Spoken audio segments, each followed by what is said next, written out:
It feels like just yesterday I was writing my first tutorials on Instructables.com, but it was actually over a decade ago. And since then, I've been making more or less a project every month or week.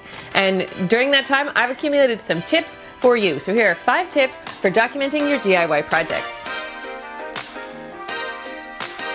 Some of these tips you can find in my 2014 article about making better build videos, but these tips will be good for any type of documentation you're making. Tip number 1, find the optimal lighting conditions for your project. That needs to take into consideration scale. Is it on the tabletop or do you need to work on it outside?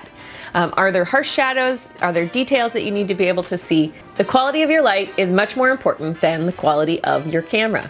Tip number 2, stabilize your camera with a tripod. Nobody likes blurry photos or shaky handheld video, so whether it's a $15 tripod or the Manfrotto Magic Arm I use over the desk, just stabilize your shots. Which ties into tip number 3, optimize your camera workflow for hands-free operation. That might mean you have a camera with a flip-out screen so you can see it while you're filming. Might mean you build a foot switch trigger for capturing photos with both of your hands doing something at the same time. I have a tutorial for this one. And it might mean you wear the GoPro on your head. You know, it's all good.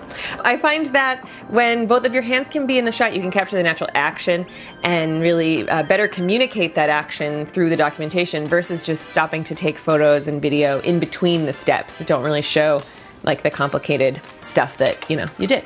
Tip number 4, use that photo and video you just captured as reference while you're writing up the text version of your project instructions. That might mean you're making a blog post or a full-blown tutorial, but those videos and photos are going to help you remember all of the details as well as remember the pitfalls for beginners or the things you tried that you might do differently in the future. This text can also double as your voiceover or direct camera address script if you're making a video like that.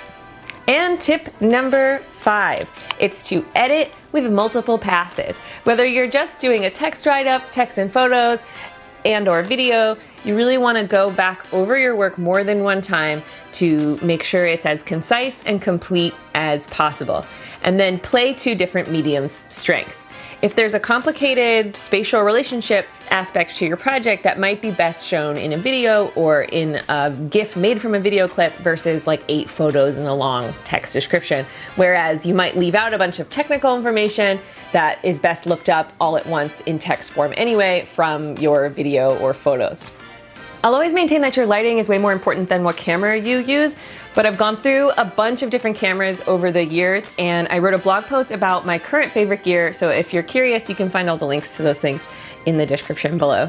Thank you so much for watching. I put out new videos every week about DIY projects, or in this case, a little tips video, and I hope you'll subscribe if you haven't already. See you next time.